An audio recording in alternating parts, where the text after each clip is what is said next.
முதல்ல அவர் கவலைப்பட வேண்டியது விஜயும் அவருடைய கட்சிக்காரர்களும் தாவேகா நண்பர்களுக்கு நான் உண்மையிலே சொல்லிக்கிறேன் இந்த நிகழ்ச்சி மூலமாக கூட. நண்பர்களே, நீங்கள் முதல்ல உங்கள் ஆதரவாளர்களை உங்கள் ஓட் பேங்கை ஓட்டர் லிஸ்ட்டில் சேர்க்கறதுக்கான வழியை பாருங்கள். திமுக அரசியல் எதிரி, பிஜேபி கொள்கை எதிரி, அந்த பிஜேபியோடு கூட்டணி வைத்திருக்கிற தங்கள் ஊழல்களிலிருந்து தங்களை காப்பாற்றிக் கொள்வதற்காக பிஜேபியோடு கூட்டணி வைத்திருக்கிற அதிமுக, அந்த அதிமுக வாக்கு வங்கியை குறிவச்சு ஒரு வலை வீசுற மாதிரி உங்களுக்கு நான் இருக்கிறேங்கிற ஒரு அப்பீல மறைமுகமா சொன்னது.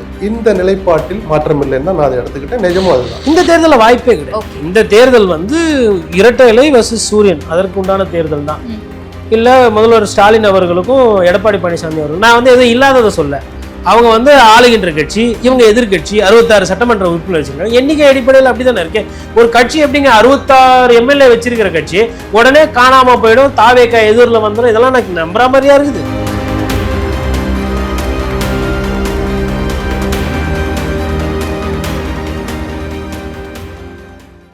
நாள் நெருங்கும் போது டிஎம்கே வேணான்னு மக்கள் முடிவு பண்ணாங்கன்னா, இன்னைக்கு மக்கள் முடிவு பண்ணியிருக்காங்களா நமக்கு தெரியாது. இன்னும் 5-6 மாசம் இருக்குது.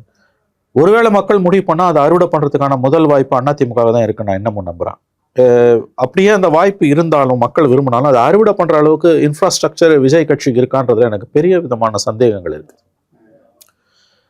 மனோஜ், ஒரு விஷயம் நல்லா புரிஞ்சுக்கோங்க. விஜய் அவருடைய கட்சி இன்னைக்கு கவலைப்பட வேண்டிய ஒரே ஒரு விஷயம், மற்றதெல்லாம் செகண்டரி. ஒன்று என்ன தெரியுமா? எஸ்ஐஆரில் அவங்க ஆதரவாளர்களை ஓட்டர்ஸாக சேர்க்கணும். அவருடைய ஓட் லிஸ்ட்ன்றது என்ன? ஜென்சி கேட்டகரி, 2004 பிறகு பிறந்தவன்.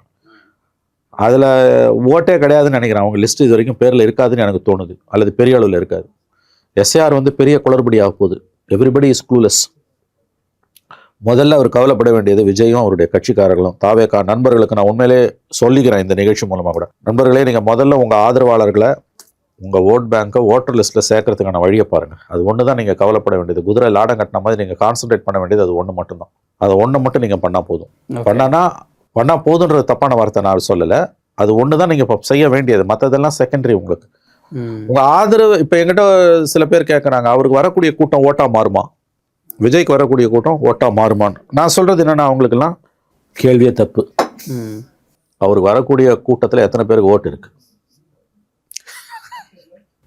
என்ன சார் நீங்கள் தம்பிகள் எல்லாம் அப்படி இல்லைங்க, நான் தம்பிகளை குறைச்சி மதிப்பீடுல இழிவுபடுத்தலைங்க ஐயா. உண்மை ஐயா. இது எத்தனை பேருக்கு உங்களில் ஓட்டு இருக்குது தம்பி? போய் முதல்ல அதை செக் பண்ணுங்க. நீ யாருக்கு வேணா ஓட்டு போடாத, உரிமை. நீ விஜய்க்கு பிடிச்சா விஜய்க்கு போடு, இல்லை எடப்பாடிக்கு பிடிச்சா எடப்பாடிக்கு போடு, ஸ்டாலினுக்கு பிடிச்சா ஸ்டாலினுக்கு போடு. அதை நான் சொல்ல முடியாது, அது உரிமை. நான் சிம்பிளாக ஒரு கேள்வி கேட்குறேன். விஜய்க்கு கூடுற கூட்டம் இவ்வளோ மேசிவ் க்ரௌட்ஸ் வருது, அது ஓட்டா மாறுமா மாறாதா? 50% ஓட்டா மாறுங்க, 75% மாறுங்கலாம் நானே கூட கடந்த காலங்களில் பேசிகிட்டு இருந்தேன். இப்போ நான் அந்த கேள்வியாக எனக்கு அபத்தமாக இருக்குது எஸ்ஐஆர் வந்த பிறகு. நான் கேட்குறது, இந்த கேள்வி கேட்கக்கூடிய நண்பர்களை, சார் நீங்கள் முதல்ல எஸ்ஐஆர் வந்துச்சு சார், சாரில் உங்கள் பேர் இருக்கான்னு முதல்ல போய் பாருங்கள் சார். விஜய்க்கு வரக்கூடிய கூட்டம் ஓட்டா மாறுமா மாறாதான்றது இன்றைக்கி பொருத்தமற்ற கேள்வி சார். நீங்கள் கவலைப்பட வேண்டியது சாரை பற்றி சார். போய் சாரில் உங்கள் பேர் இருக்கான்னு முதல்ல பாருங்கள். ஒரு பிஎல்ஓவா 500 வீட்டுக்கு ஒரு நாளைக்கு போகணுன்றானா? 30 வீட்டுக்கு மேலே அவன் போக முடியாது.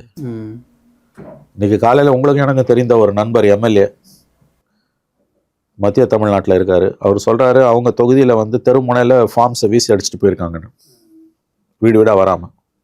அதுக்கு பிறகு பிரச்சனை பண்ணி ஃபோன் பண்ணி சொல்லி அதுக்கு பிறகு தான் வந்திருக்காங்கன்றாங்க. ஸோ பெரிய பிரச்சனை இருக்குது மனோஜ். எஸ்ஐஆரில் பெரிய பிரச்சனை இருக்குது. ஸோ விஜய் ஒரி பண்ண வேண்டியது அதை பற்றி மட்டும்தான், மற்றதெல்லாம் செகண்டரி எனக்கு தோணும். ரெண்டாவது, அவர் விஜய் தன்னுடைய நிலைப்பாட்டை மாற்றிக்கவே இல்லை. இதுக்கு ஒரு முன்னோட்டம் மாதிரி ஒரு வாரம் முன்னாடி நிர்வாக குழு கூட்டம்னு ஒன்று நடந்துச்சு. விஜய் அதில் கலந்துக்கல. ஆனால் அவருடைய ஒப்புதலோடு ஒரு புது நிர்வாக குழு அறிவிக்கப்பட்டு அந்த கூட்டம் நடந்து, கூட்டத்துக்கு முடிவில் நிர்மல்குமார் பத்திரிகையாளர்களை சந்தித்தார். கண்டிப்பாக சந்திக்க போகிறேன்னு பெர்மிஷன் வாங்கியிருப்பார். இந்த விஷயத்தில் என்ன பேசுறதுன்னு ஒரு வார்த்தை கேட்டிருப்பார், அனுமதி தலைவர்கிட்ட.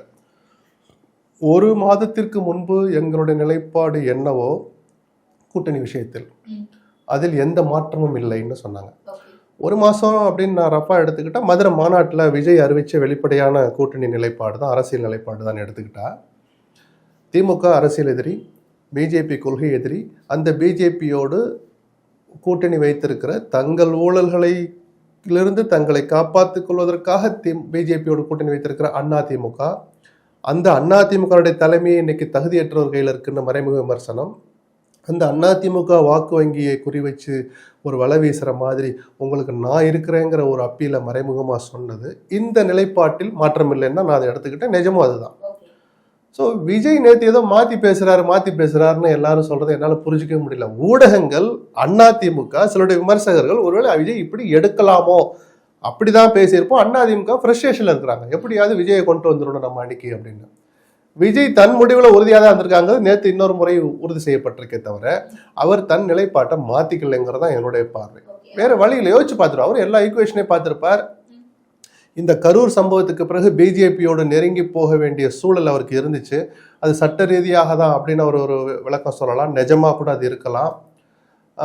இல்லை காங்கிரஸ் கட்சியோடு விஜய் தனியாக திமுக கூட்டணியிலேருந்து பிரிந்து வந்து காங்கிரஸ் விஜய் மட்டும் ஒரு அணி அமைக்க போகிறாங்க, அதில் மேலும் சில கட்சிகளை சேர்க்கலான்னு ஒரு முயற்சி இருக்கிறதா சொல்கிறாங்க. இன்றைக்கும் அந்த விஷயத்துக்கு உயிர் இருக்குது.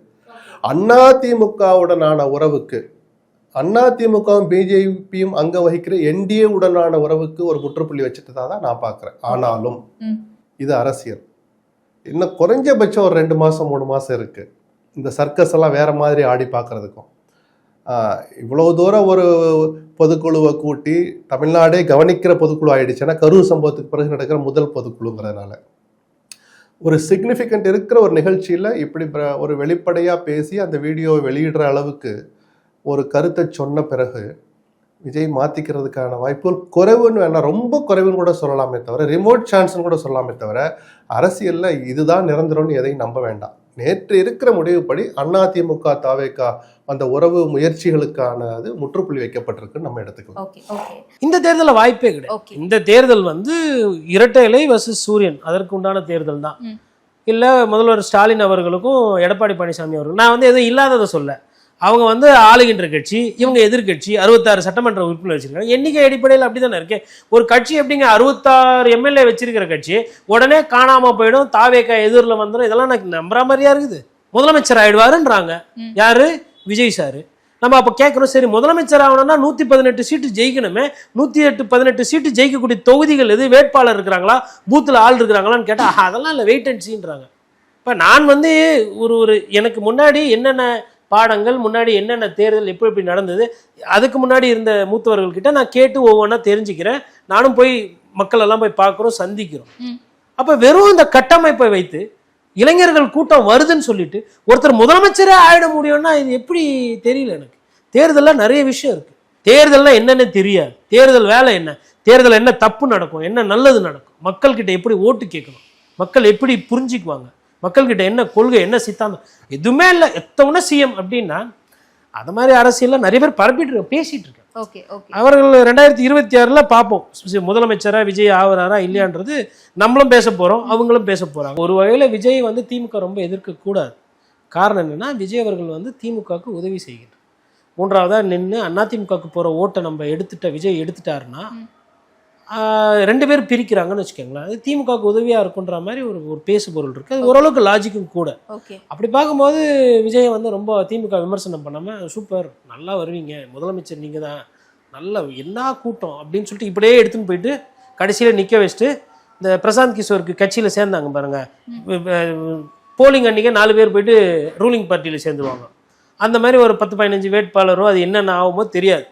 அப்போ உட்காந்துக்கிட்டு அதான் நமக்கு வேண்டியது என்ன அது மாதிரி. அதனால் கொஞ்சம் புத்தி கூர்மையாக இருந்தால் தாவேக்காவை எல்லாரும் தவிர்ப்பது நல்லது. அதிமுக கூட இதுக்கப்புறம் அழைப்பெல்லாம் விடுக்கக்கூடாது. ஒருவேளை இப்படி நடக்குது, தாவேக்கா வந்து எதிர்பார்த்த அளவுக்கு ஓட்டுவாங்களா, ஆனால் திமுகவில் அடிப்படை ஓட்டு இல்லை விசிகா ஓட்டு, காங்கிரஸ் ஓட்டை விஜய் பிரிச்சிடுறாருன்னு வச்சுக்கோங்களேன், கூட்டணி அங்கே வீக் ஆகும். அப்போ ஒருவேளை அதிமுக நிறைய இடத்துல வந்துட்டு ரெட்டலையே போடுதுன்னு வச்சுக்கோங்களேன், சின்னம் டு சின்னம் வரும்போது ரெட்டலை என்ற சின்னம் ஓரளவுக்கு தாக்கு பிடிக்கும், குறிப்பாக கிராமங்கள் விவசாய நிலத்தில். அந்த மாதிரி இருக்கும்போது மேபி இது எல்லாமே வந்து கர்ணம் தப்பனா மரணம் தான் தேர்தல். ஏன்னா 3% 4.5% தான் வித்தியாசம். வெற்றி தோல்வியை தீர்மானிக்க போகிறது 3% 4.5% தான். இந்த 3% 4.5% எப்படி பேன் அவுட் ஆகும் நீங்கள் தொகுதி தெரியாது. அது அந்த இடத்துல நிற்கக்கூடிய வேட்பாளருக்கு செல்வாக்கு இருக்குன்னு வச்சுக்கோங்க, அந்த வேட்பாளர் முடிவு பண்ணுவாங்க. அது மாதிரி கூட ஆகலாம்.